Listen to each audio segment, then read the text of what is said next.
Well, today we are going to take a look at the superego development, what you look for,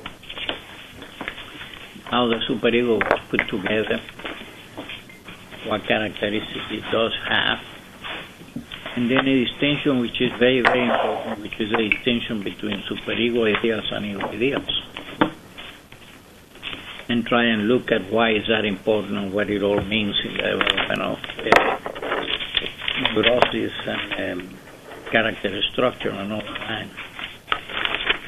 Then we will look as well at the development of the concept of self and narcissism, the theory of narcissism and object relationships. How we go from the stage of narcissism to object relationships back to what is called a secondary narcissistic stage. In any case, before we get there, I think I should tell you a little bit more about the defenses, which we should have done last time, but we didn't have enough time left. One thing is very important about the defenses, and you need to get very familiar with them. In other words, you really need to be able to identify all the defense mechanisms that are easily recognizable and definable and all of that. There are about 30 or 30 some of them. Let alone what I told you, that the ego can use any combination of behaviors as a defense against a variety of different things. But there is another component to the whole idea of how the defenses play a role in symptom formation and in the type of neurosis and how they avoid conflicts and restore some degree of balance and equilibrium to the ego and so on. What role they play? Obviously, all the defenses are there to protect the ego from being overwhelmed by a variety of different affects, including, of course, shame and guilt, which are typical of responses of neurotic conflicts, but not only anxiety, fear, any number of things.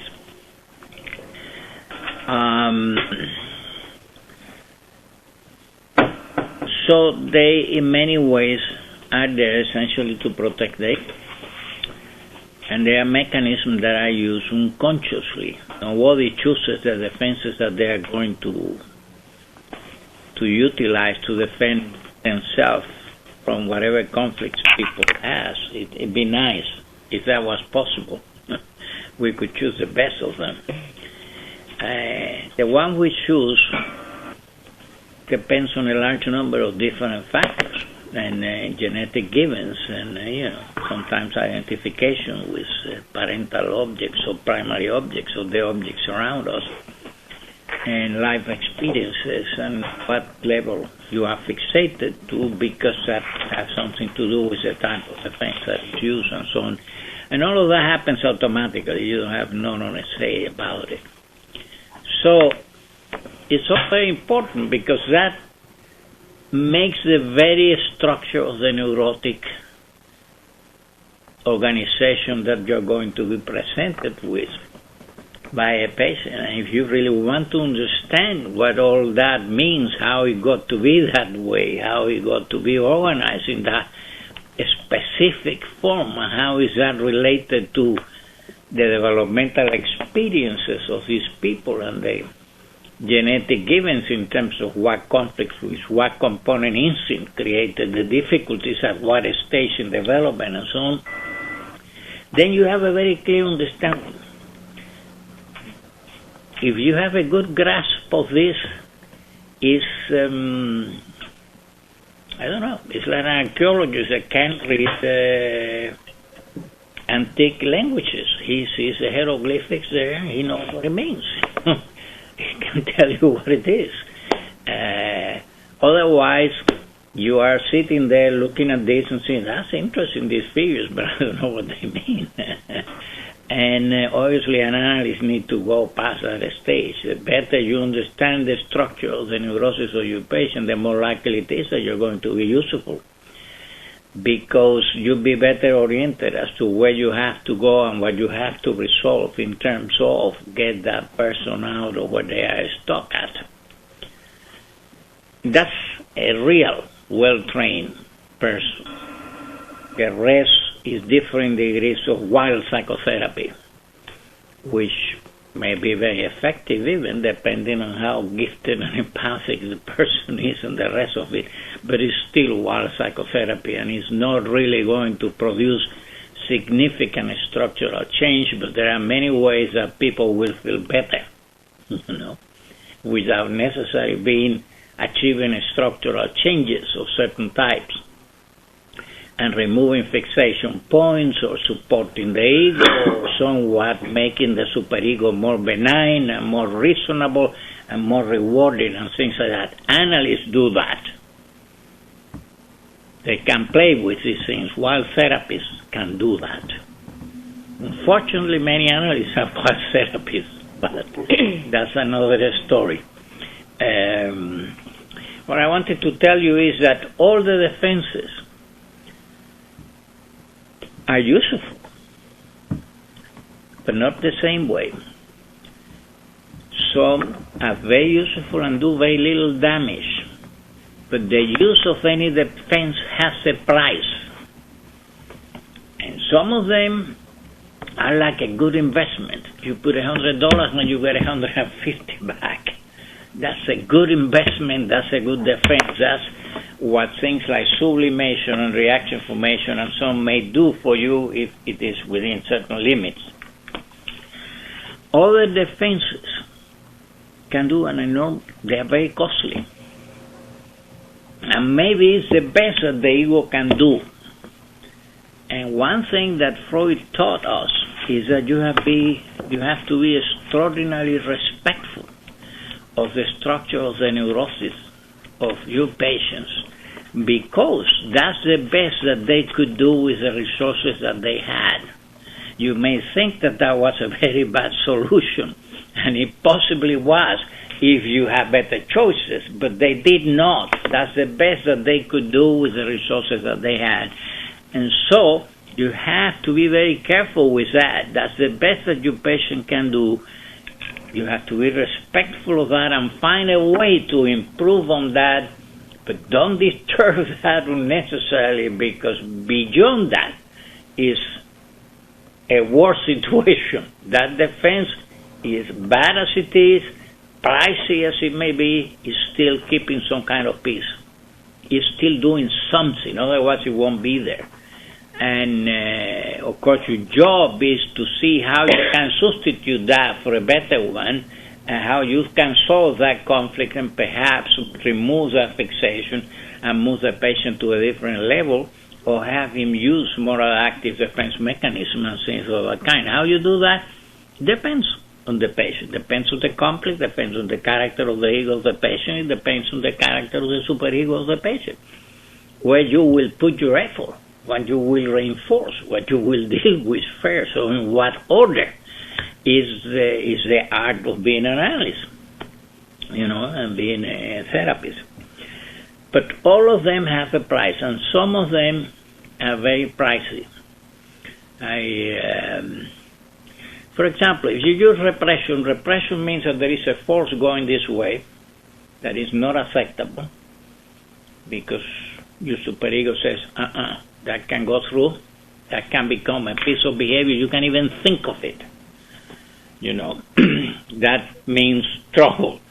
So, at the behest of the superego, the ego is going to use some energies to stop that from coming into consciousness or into a piece of behavior, an act of behavior. That means he has to use some of the resources, energetic resources that he has, in order to keep that force at bay and not allowing it into behavior, into consciousness. That means that the more repression that you use, the less energy that you have left for neutralized activities like work, going to school, studying, whatever it may be, And so if you use an enormous amount of repression, then you have somebody that is exhausted and can do nothing. And that's not uncommon in adolescents, which are dealing with a lot of conflicts around masturbation and, all kind of sexual fantasies and things of that kind that become then handled by means of enormous amount of repression, and then they can work. They just can't study. They are drained of any resources because we have, and this is all, kind of metaphoric, because we don't have means of measuring what amount of ego energy do you have at your disposal. But we do know that whatever that is that keep us going and give us the strength to think, to love, to hate, to move, it's a limited amount. We don't have an infinite amount of energy. We have limited amounts of energy. And it's varies from one person to another. Yes, it may vary from one person to another, but within limits. You can break the bank of everybody. Nobody has so much money in the bank that he can spend forever with no consequences to that behavior. In fact, you have to think of it as a source of energy that is renewable, but within limits. And if you exceed the amount that you can utilize in a given day, you don't have anything left for anything. Other defenses damage certain ego functions. For example, if you use projection, then that means, first of all, what you do is you take a conflict that is inside of you and you externalize it.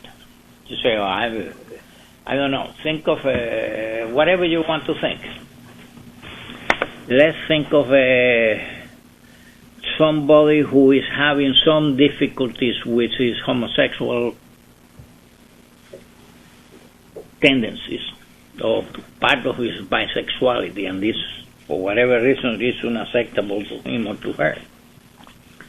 Well, there are many ways of dealing with that. You can repress that, you can sublimate that, you can do all kinds of things. One of the things you can do is externalize it. And then you say, I don't have that problem, but I think it's a faggot. And you put it outside there. You see what I mean? It's no longer you. You see it everywhere, but not in you. That's all right. That's not too malignant, except that it disconnects you with a part of your personality. And that's never good. It's like not knowing, I don't know. It's like living in a house and not knowing that half of the house is there and never having access to it. That's not very good. But once you have externalized it, sometimes the conflict is of such a nature that that's not enough. And what happens is that projection then takes place, which means it's like a boomerang. You throw it out there, but it comes back and hits you. And what it becomes, no, I'm not a faggot, he's a faggot. Now become, he's a faggot, and he thinks I am a faggot, and he's trying to approach me, and I'm going to break his neck. You see what I mean? Well, that's projection. In other words, he's a little paranoid now. Why? Because he has lost his reality testing. He doesn't any longer know that this is his own feelings that he put outside there and now are coming back to him as a threat. You understand what I mean? When that happens, he is unable to reality test. He is unable to distinguish between his own thought, feelings, and fantasies and what is happening out in the world. And in that area, he has absolutely no ability to be objective or to assess external reality appropriately. In fact, in that limited area, he's psychotic. And one of my training analysts, Dr. Hoffer, used to say that we all grow some of these roses in our gardens. And the question is not whether you grow them or not. The question is how many of them do you grow, yeah? But we all have some in there. And I think he was right about that. So I wanted just to convey to you that that's important to take into account, and that indeed any defense that you use, you have to look in terms of economics of what it's doing to that person's ability to perform. How does it affect his economy in terms of energies and utilization of resources? How much damage is doing to certain ego functions, which may be essential sometimes even to survival, For example, some form of denial may be extraordinarily dangerous, because you will, in the use of that amount of denial, you may be exposing yourself to an enormous risk. Denying that there is any risk to your life, and in fact it may cost you your life, things of that kind. So I wanted to convey that to you. I did convey to you last time that some defenses like sublimation or reaction formation not only do not create that problem, they don't take as much of an expenditure of energy. Remember the example I gave you of repression. The ego has to use a force of the same magnitude or bigger than the impulse energy in order to keep it at bay. Otherwise it will break through. And that cannot be withdrawn from there, which means you lost these resources. It's a bad investment, You may do many of this, you become very poor, you may become non-functional, which indeed happens to a lot of people. So at other times, what you lose or what you gain with the use of, there are some defenses that are very constructive and in fact give you a positive return rather than a loss. It's mostly reaction formation and sublimation. Why? Because sublimation and reaction formation is something that you do once. And once you achieve the change, whatever energy you use, that's all you will use. And since energy is renewable, what you expended in there, given that you don't have to continue to spend it to maintain the reaction formation, but that you do it only once, then that's an enormous advantage. You understand what I mean?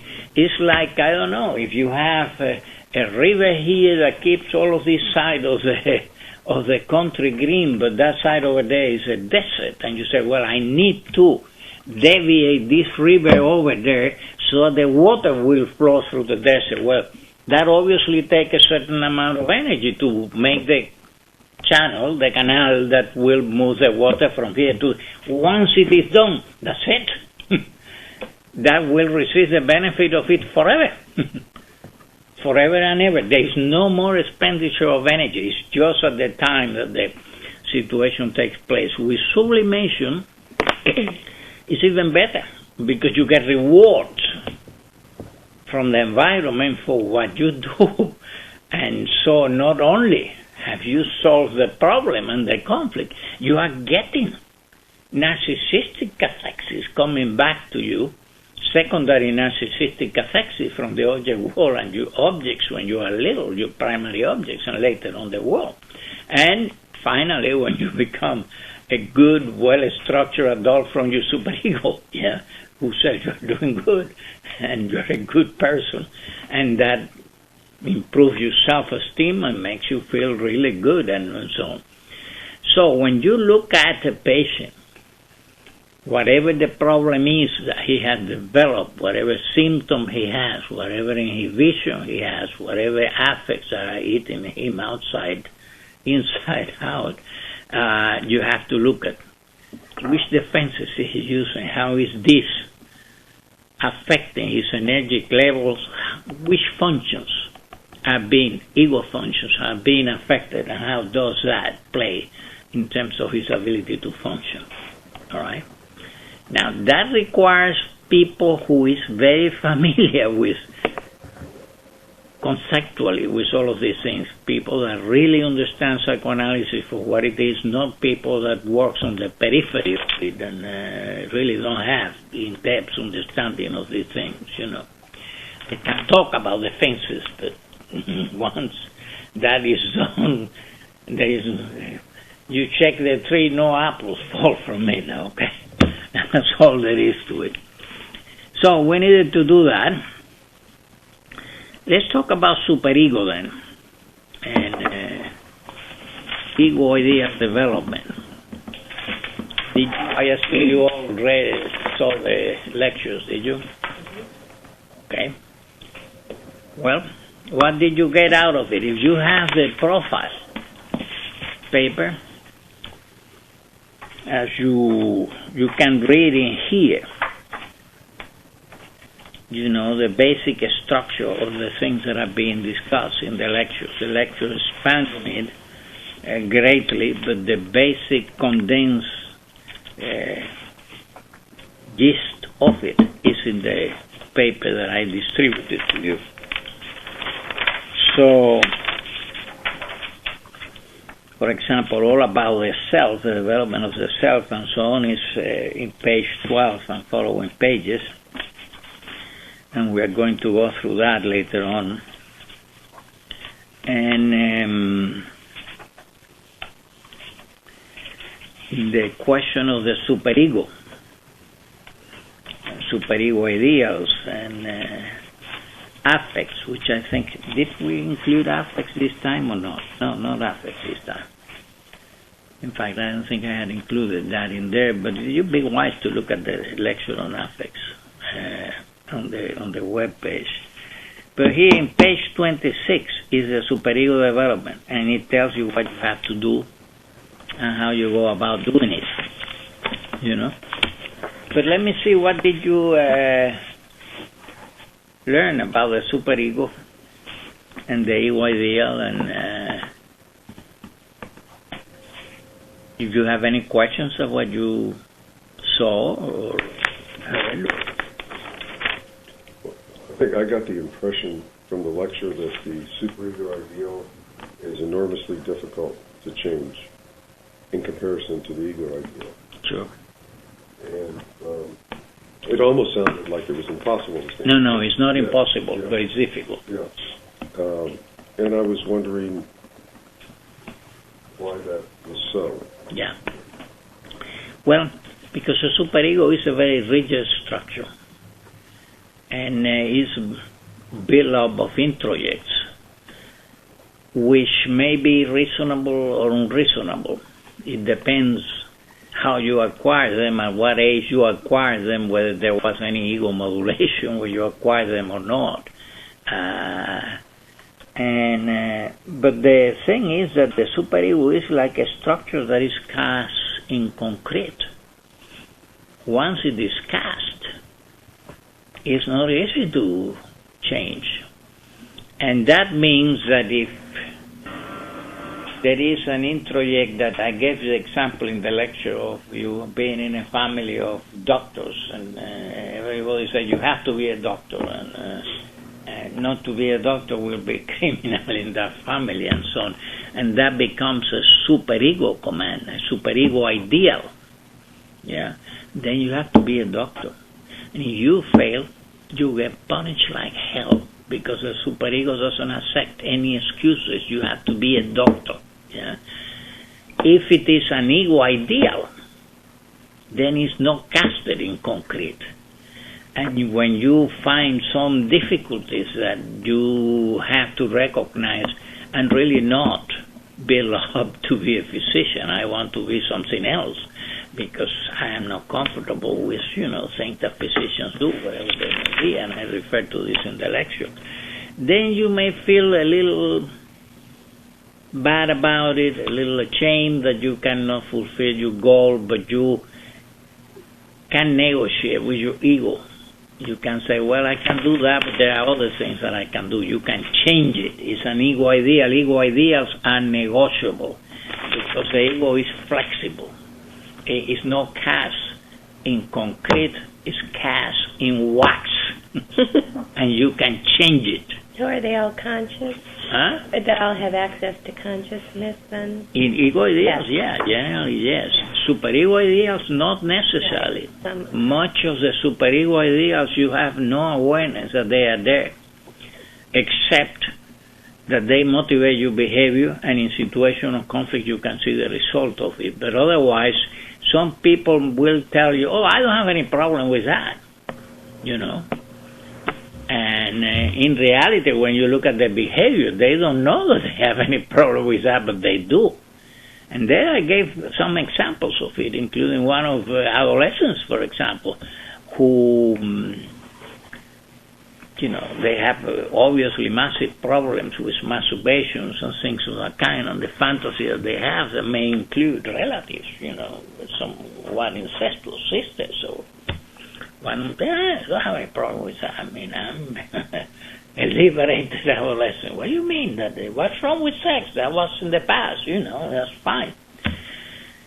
And then on weekends when the father is not there, he goes to the encyclopedia, to the pages that talk about sex, right? And he's terrified that he may have marked the page or make it dirty, or that the father can come and look at it and see that he was looking at these things. Well, as you see somewhere, he does have a restriction, superego-wise, that this is not for him at that particular point in the way that he says it is for him, you know. But he will deny that. Or, you know, I had once a kid that I used to see in England. I saw for an evaluation, then I saw in psychotherapy, very gifted kid, and went to one of the important universities in England. And in this particular university, you had to go and talk to the different people, provosts and the different people, you know, at the university before they will accept you, beyond having to have incredible good grades to get there, being very, very bright. And he went to this place, and he went into the dormitories, and he went into a room, and once he was in the room, he was in an absolute panic. He developed a panic attack, had to leave the place, and was terrified of going to that university. He didn't want to go to that university, and that was absurd. That was the dream of his life. He has worked his way very hard to get into that university. So because of that, he was referred to me. Well, it was very simple. You know, at some point, this boy, too, had a lot of conflicts around masturbation. And, you know, the things that go with it, which are fantasies of all kinds of types and so on. What happened is that when he got into the room, he was not consciously aware of this. He realized that the doors didn't have a lock inside, which means he could be caught masturbating. And though he was claiming that's no problem, I mean, hell, what's wrong with masturbation? He produced a panic attack immediately, you see what I mean? And wouldn't go to that university. You know, he had to postpone entering to that place. For that reason, he couldn't go. He just couldn't go, you know. So as you see, there are the superego ideas. Some of them are known to you. Some of them are not quite known to you, sometimes not to the extent, you know, that they are important and spread into your life. In any case, an easy way of thinking of this is that superego things are cast in concrete, superego ideals. You can still do with concrete. You know, you take a hammer and but it's a heck of a job to do it. You have to have the right tool, the right knowledge, and all that. And even so, it will take a lot of time to change the shape of that concrete structure or alter it in any way. What we say is like wax. You can remold it into something different, and that be okay, and it will look pretty good, and you'll be pretty well satisfied, you know. So the difference is the fellow who fails at being a doctor be absolutely devastated, depressed, become suicidal, think that he's a piece of nothing, you know, have no self-esteem, be devastated, you know, and will continue to struggle and get into all kind of panic situations. Let's say that he's terrified of whatever, it may be blood or, you know, whatever it is. People barely open up and all the guts coming out and things of that kind. he still will have to be there. He won't be able to say, this is not for me. I have to do something else. He can do that. He will have to do it. And one or two things will happen. He will finish at an incredible cost in terms of stress, misery, and unhappiness and symptom formation, or he will collapse and break down and not able to continue. You understand what I mean? Well, if that was an ego idea, he will at some point say to himself, I wanted to be a doctor. In my family, everybody is a doctor.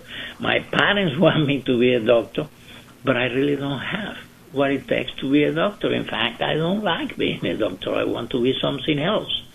And though for a little while he'd be a little down in the mouth, he will change it and say, no, I think I'm good at building things or drawing. I become whatever, an architect or an engineer or I fly a plane or whatever it may be that he is so inclined to do. And he won't be forced to continue to death in that activity. He can change it. And after a period of, a little remorse, a little guilt, a little shame, it's pity I can do that. I know everybody wanted me to do it, but I really don't have what it takes. It'll be behind him. It won't produce information. It won't create a stressful situation. It wouldn't break his back. So that's an important difference. Can they be changed easily? No. Not at all. And some of them may not be changeable at all. It partly depends how they were acquired. At what age, under what condition, and how much ego participation there was in the acquisition of the superego idea. See, if it is negotiated through the ego, which means your reasoning powers, your powers of logic, your empathy says, you should be kind to other people, you shouldn't abuse them, you shouldn't exploit them, we should not destroy other people's property, things of that kind, they are superego ideals, and they motivate behavior, and they certainly are your ethic standards and so on, but they don't drive you bananas. They were actually modulated by the ego, so they are softened. But take the example I gave you the other day of the child that was unable to chew because he was weaned suddenly, and then it was not the weaning. As I told you, many children that are weaned suddenly don't develop that. Well, he bites the breast of the mother. Well, and that certainly will look like important, but we found that there were children that do that and don't develop the chewing inhibition. What we did find in the end is that the mothers that had oral cannibalistic fantasies of their own that were reactivated by these things were the ones that convey an incredible message to these children that frequently ended in a chewing inhibition that lasted years. These children were 5, 6, 7 years old. They couldn't chew, But you see, that was acquired very early. The ego had no participation in it. It's like an irrational fear that it was put in there, casted in concrete, and anything that, implies shooting was a no-no of an incredible magnitude. Well, to undo that is not easy. You can do it, but it's more difficult because there was no ego participation. And because of that, there is no conceptual organization in the brain, that can be accessed,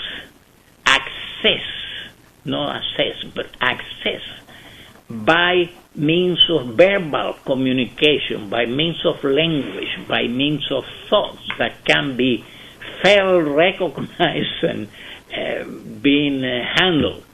And because that is, you are led to, if you can, you are led to reconstruct the situation if you are lucky to be able to do that as an analyst and have enough elements of judgment to be able to do that, and you may or you may not, in which case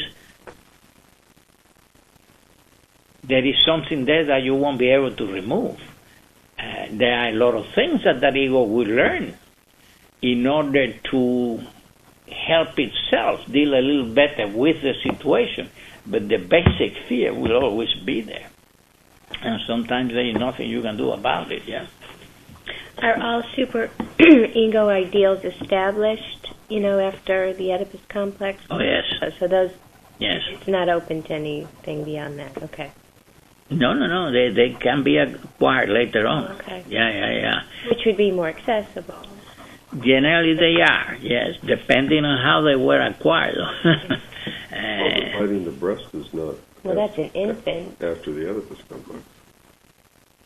Right. No, I asked, can you continue to... Oh, can it go along? Yeah, right. you can. Yeah, You can. Indeed, you can. The superego development continues to grow. You don't have all the elements in it, but the basic rules of the game are laid down by then, and then you can modify certain things, but it's a metaphor that I gave you the other day. You have already the foundation and the steel structure, and you can move this wall over there and make this window larger and paint it red instead of blue and all of that. But the basic structure is there that you can change. And that usually is there by the end of the 5th year of life, because you see, the superego is not built in one day. It's built through the years, And it doesn't have the authority to impose itself as a structure say, you do that or I punish you. I will make you suffer in such a way that your life be intolerable. It doesn't have that authority until the Oedipus complex is resolved, because the authority of the parents go to the superego. And so you relate to your superego like you did to your parents when you were a little girl, and they have an incredible amount of authority. You're terrified of them. Obviously, how terrified you are of your superego depends in part what type of superego you did introject. When, on what basis, what the problems were, what kind of resources you have, what ego structure you have, and so on.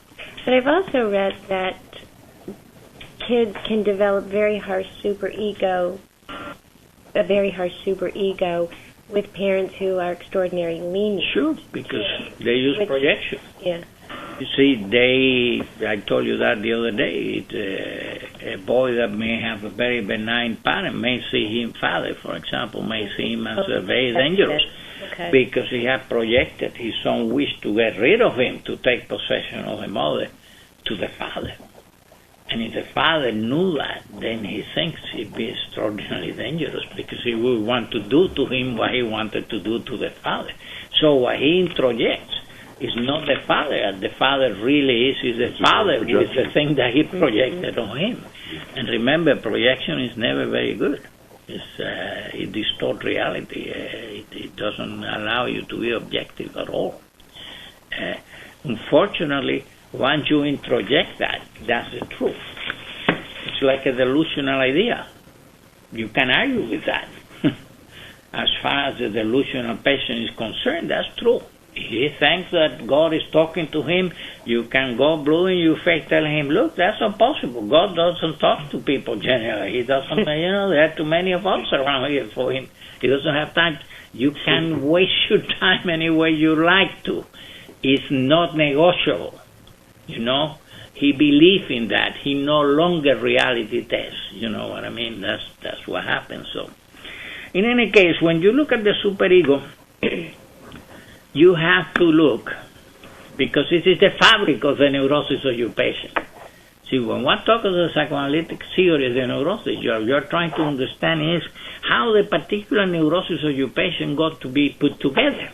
And that means that it got put together in an individual with certain specific characteristics and developmental experience and a certain type of ego structure, and he developed his superego on a certain basis. And out of all of that, he will deal with the conflicts that life will present him with in certain ways, given the resources that he was given by genetically and by his environmental experiences and by the kind of environment in which he grew up. In any case, you have to look at the sources of the superego when they are obvious, and frequently they are. And you can say, oh yeah, it's mostly the father, it's mostly the mother, it's sometimes both parents, it's sometimes somebody else, It's sometimes neither the father or the mother, but the child's own projection of his feelings and experiences and fears and anger and hostility and destructiveness into that thing that then he will introject, you understand what I mean? And that will make for a very severe superego.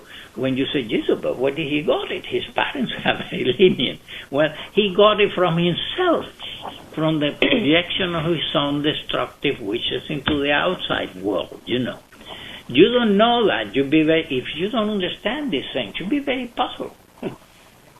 When this patient tells you about this, and you reconstruct the thing and say, well, what is this fantasy? You think he's crazy. He's not crazy. He is dealing with his subjective reality, which includes the distortion that projection introduced into it, And it's a projective kind of identification, In any case, there are many ways. If you understand that, then your ability to use interpretation that is close to what happened to him developmentally is likely to be correct. Otherwise, you'll be using a slogan that has no meaning to him and will not change the behavior at all. And unfortunately, that's very common. We all do that. When you don't have anything else, you do what you can. And that what you can may not be very good.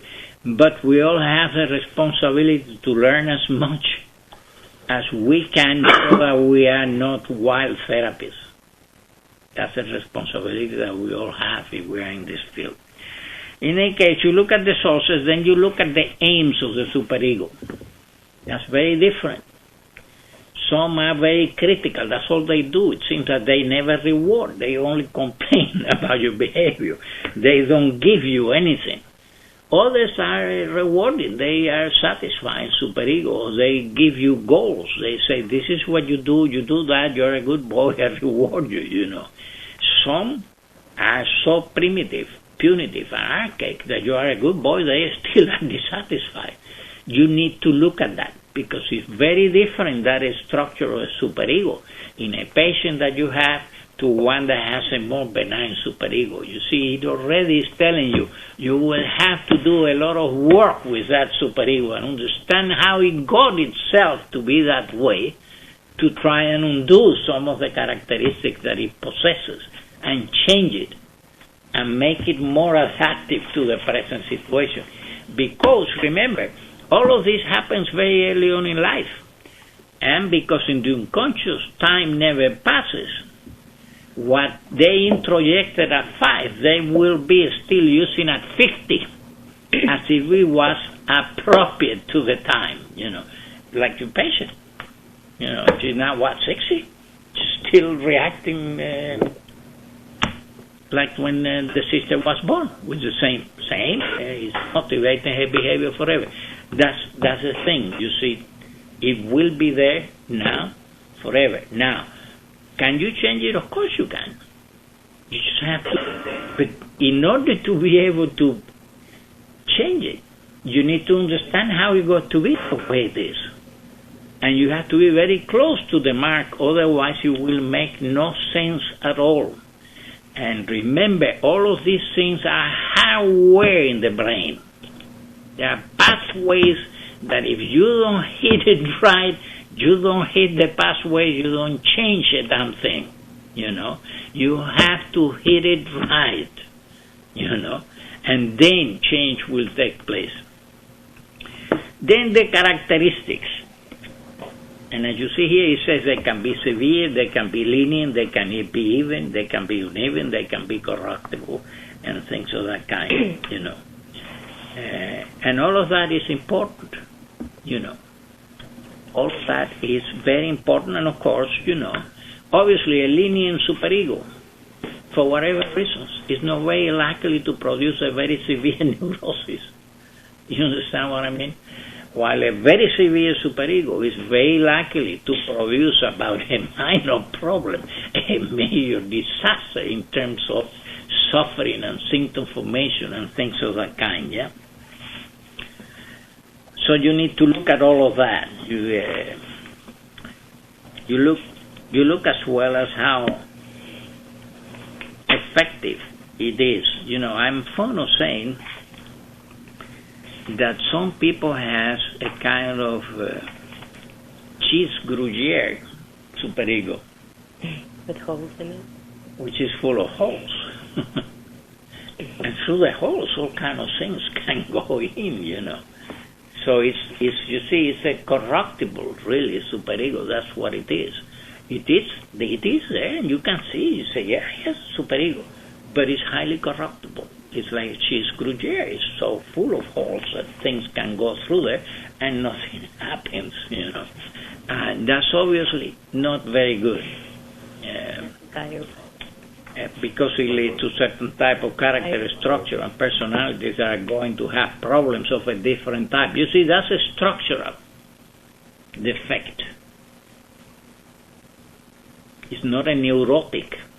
So those can't be changed. No, that's a structural defect, and it will have consequences, like all the structural problems have, that are not necessarily accessible to psychotherapy. But if you understand how that Gruyere cheese superego develops, you might be able to do something about it.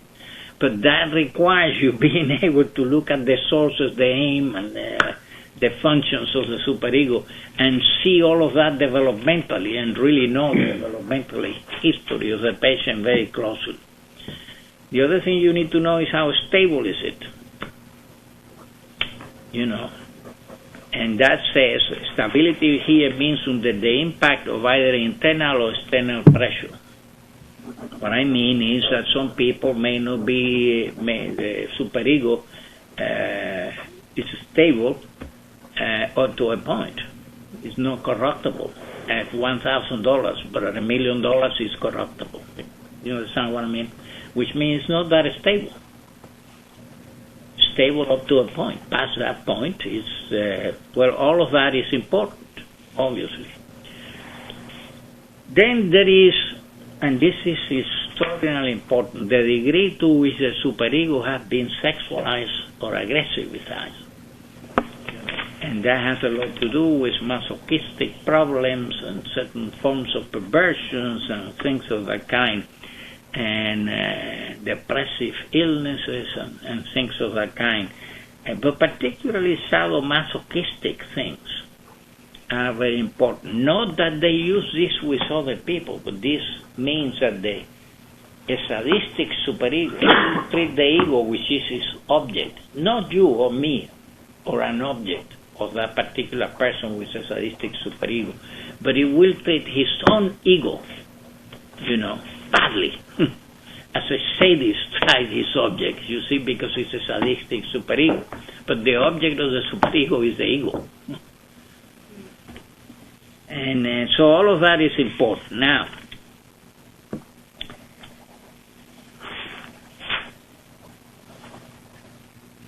Now again, when you look at the superego ideas, you're looking at superego formation. Obviously, it's the same thing, it's a repetition. But you want to know where they came from. And as I told you, some of them come from outside. They are taken from the culture, from the primary object, from other people that are important to us, and become models for us, and we introject them. And they become part of our ethical, architecture. And that's the way we mold ourselves on the basis of these objects, through identification with certain people. But not all of it comes from the outside. A lot of it comes from the inside. And we already saw the examples of people who project and then introject what they have projected, which is a distortion of what exists in reality. But it doesn't matter. As far as the patient is concerned, that's his psychic reality. It's like an illusion. He believes that. For that fellow who has that benign parents, you may talk blue in your face, How does he feel like that about his father? He's a good man, nice, kind gentleman. He will say, you are full of it, you don't understand. And he believes that. And so, obviously, telling him that the father is not as bad as he says is not going to do a damn thing. What will help this man is to understand how he got to develop that conception of the father. If you can show him how he got to build the father into this kind of figure. And, if he did that to the father, he's likely to do that all over the place. Right. So you have a lot of examples. So you have a lot of places where you can pick up and say, but you see, you don't know with a patient what happened when he was 5 between him and his father. You have to take what he says, as a fact. It may not be a fact, but it is psychic reality, so it's a fact. But that's not all he's going to do. He's going to reenact these things all over the place with a lot of other people that are in the here and now, and where you know the factors. And he will describe to you what happened and how it happened, and you will see the distortions. You understand what I mean? And then you can start to dissect for him how he introduces the distortions and on what basis and what they may be related to in the past and so on, because this is happening in the here and now, and it's like an experiment that is taking place in front of your eyes, and you can correct it because the variables are there. And of course, if it happens only with one example, he can still say, oh, no, you don't understand, this fellow meant to. But you see, he will do that all over the place, so you will have other opportunities to get to an angle of it, show it from this side, lighten this aspect of the problem, put the light over here, and look at the center of the problem. You see, little bit by little bit, the patient will say, I see what you mean. These people are not persecuting me. I'm making them into persecutors, Once he has that realization, you have lessened that superego structure very significantly because you understand now, And even though the trend will be there, because remember, that's hardware in his brain, he can now stop and think and say, yeah, but that's not the case. This man is not after me. That woman is not trying to hurt me. This is my own. He can build a new track. Absolutely. He can bypass that, and in good time, instead of feeding it constantly, which means making it stronger in the brain as a pathway, he is going to exhaust it because it's not going to be used as frequently. It be denied, the being enlightened. And that's the way, obviously, psychotherapy works, In any case. So the source of the ideas is important.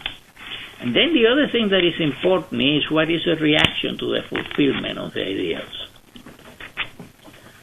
Because sometimes, let's say that you have a very severe, punitive, archaic superego, you fulfill the ideals, it still treats you like a piece of crap.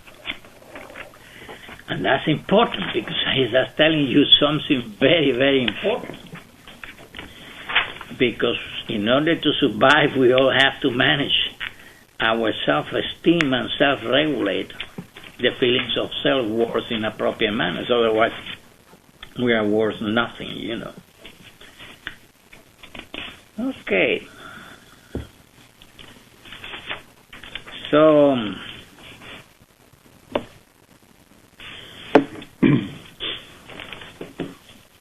now the other thing that is important is to match both the superego ideals and the ego ideas with the ego resources. Do you understand?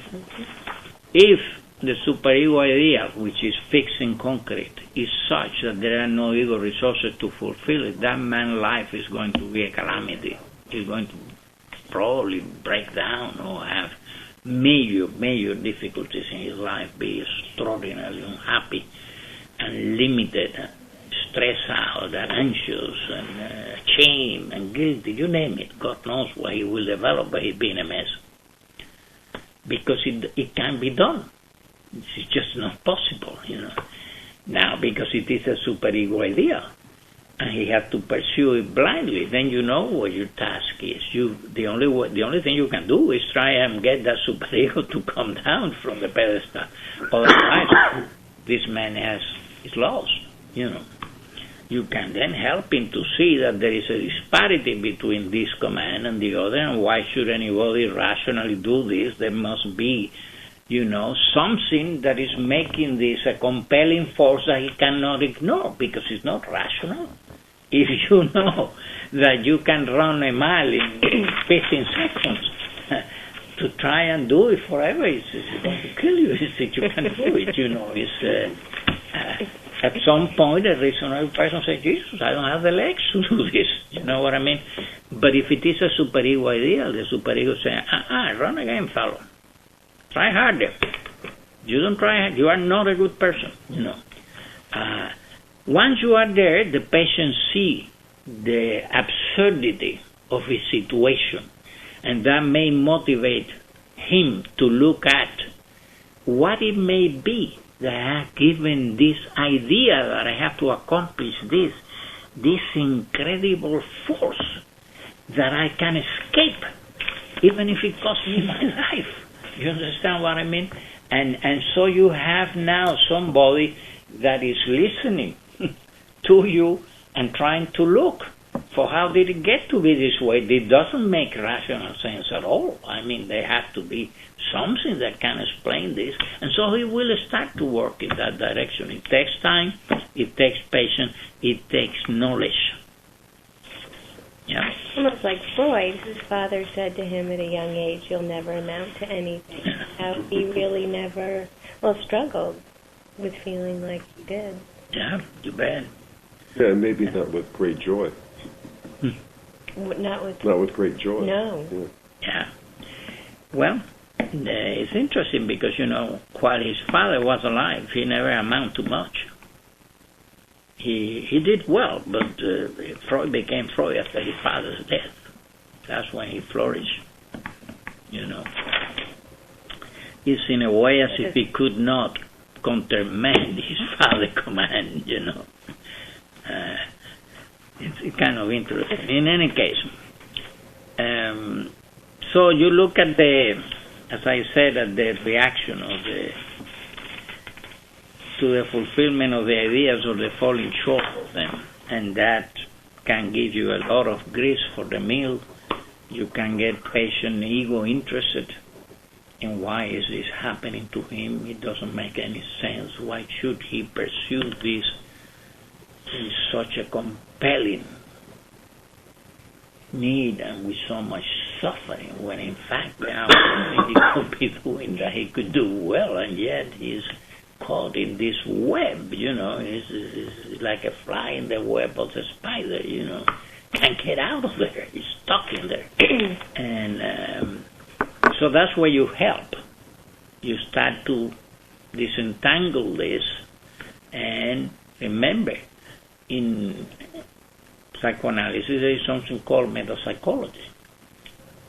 And one of the points of view of metapsychology is the genetic point of view, which means you go to the root of the problem. It's like in dreams interpretation. You go from the manifest dream to the sources of the dream and what the movements were that distorted it until we go here. Well, you're doing the same with symptoms. That's why, they are so similar. You're doing the same. You're reconstructing how this became this absurdity, which at the time in which it happened may not have been absurd at all. May have looked like the thing to do, the right thing to do, the right way to behave and things of that kind. 20 years later, that may say, well, then that was important, but now this is absurd. But you see, the patient will never realize that. He's still living in the past, as if it were the present. And to bring that realization that he's living in the past and that in the present all of that is unnecessary luggage that he's carrying. Takes time, and takes insight, and takes working through, and takes skills. That's what it is.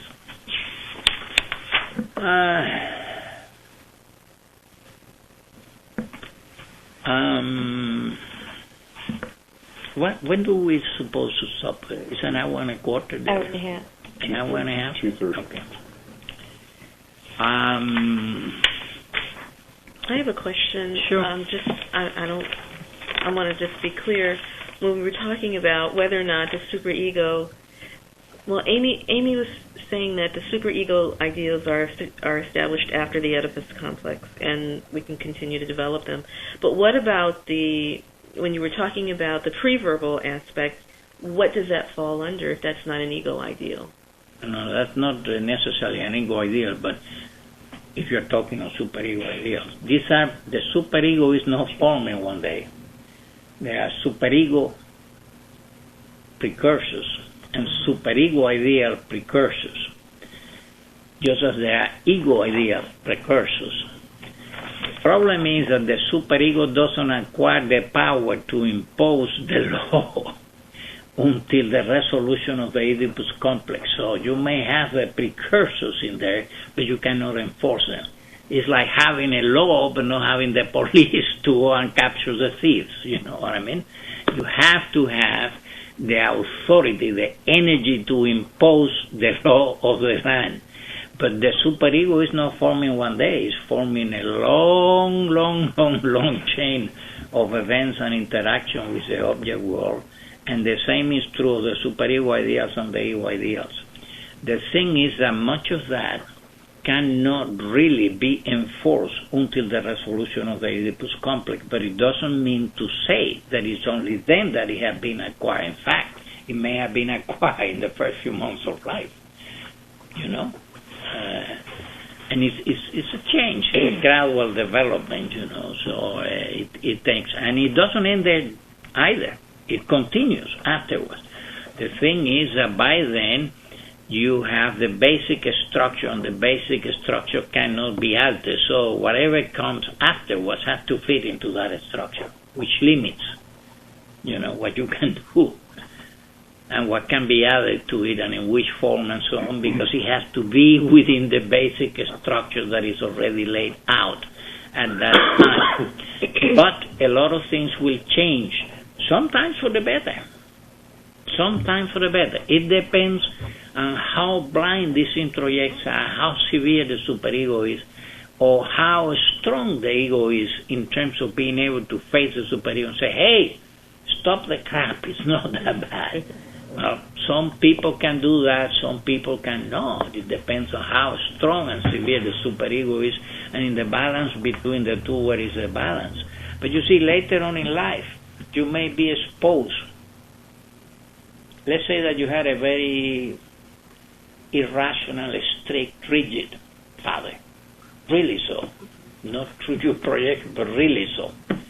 And that you push that inside yourself and you have it there. And then you get exposed to other teachers, political leaders, reading, you know, other people that are important, and you say these were great people, they achieved great things, my father was wrong.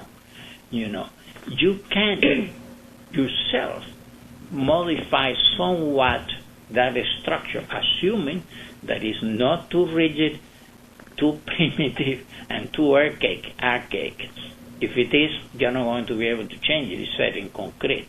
If it is less so, you can overlay something. It was painted in red, you can cover it with blue. You understand what I mean? Which make it a little less shocking. But you can change the basic structure. But still, it can be modified. Indeed, we keep always changing a little bit that way, you know.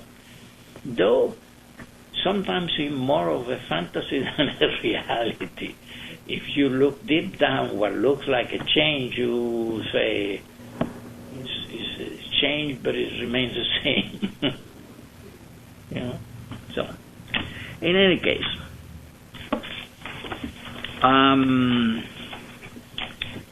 so obviously, you know, the role of the superego in the development of neurotic symptoms is enormous. Because, remember, neuroses are the result of conflicts that come from battles with a different component instinct at the different stages of development, whether they are expressed directly as instincts or they are expressed in terms of object relationships or of ego interests or, you know, any other type of way that it is expressed. But it always goes to what motivates human behavior, and that's always instinctual forces. You know, the rest are over layers of things. So it always goes back there. And obviously, the quality of the superego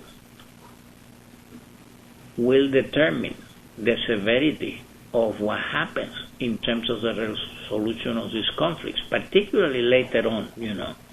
Because once you reach the Oedipus complex and solve the Oedipus complex, the superego acquires the strength to enforce the law, yeah?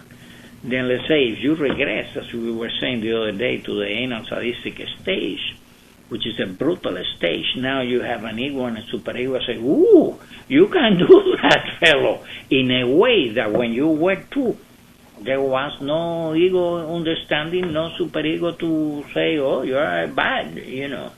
Now it becomes a problem that on the way up it was not the kind of problem that it's going to become on the way down. Clearly, the more severe the superego is, the stronger the reaction is going to be to the reactivation of the component instinct to which now you have regressed, you know. It is a different attitude to it, so it's a different problem altogether. It's a matter of time. For example, you know, children will do things like this. I can think of a child that, you know, was very fond of eating crackers, and he knew what the crackers were, and he was little. So he will get a chair and open the cupboard and put, you know, sometimes he got even steps, you know, carry them there, went up and got to the can and got the crackers and ate them.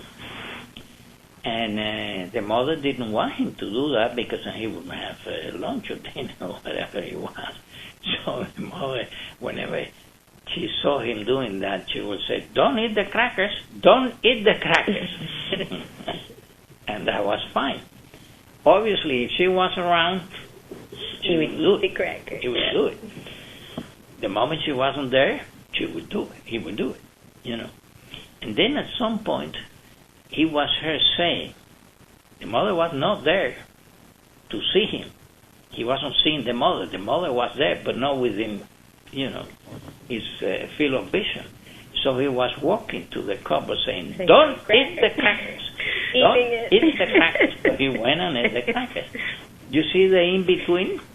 He already had the command, but he didn't have the force to impose it on himself. Impose it on himself. He didn't have the impulse. He lacked it. He didn't have the police force. He just had the law, but not the force to impose that behavior, you know. Now, a little later, you see, he wouldn't eat the crackers anymore. I mean, to eat the crackers would be a problem, you know. So, now again, you see, it's a simple situation. But again, that's an oral type of pleasure. He obviously lacked the crackers, yeah. Well, at that point, later on, he has a conflict. If he eats the crackers, when that's a transgression. And that will result in something, you know, whatever it may be, a symptom of some sort, or anxiety, or fear, or guilt, or shame, and you always pay a price. Every transgression that one makes as a price, and we always pay it. People think that they don't, but that's not true. You may not be aware of how the tax is being collected, but it is being collected. You know, sometimes it's very obvious, but sometimes it is not obvious at all, and people think that they are getting away with it. In reality, you don't get away with anything. Well, but you're defining transgression subjectively, right? Yeah, sure. Yeah, it's transgression in your system of beliefs, not in anybody else's system of beliefs. Though, not uncommonly, your system of beliefs will be adapted to the system of belief of your community. It depends on what you're talking about.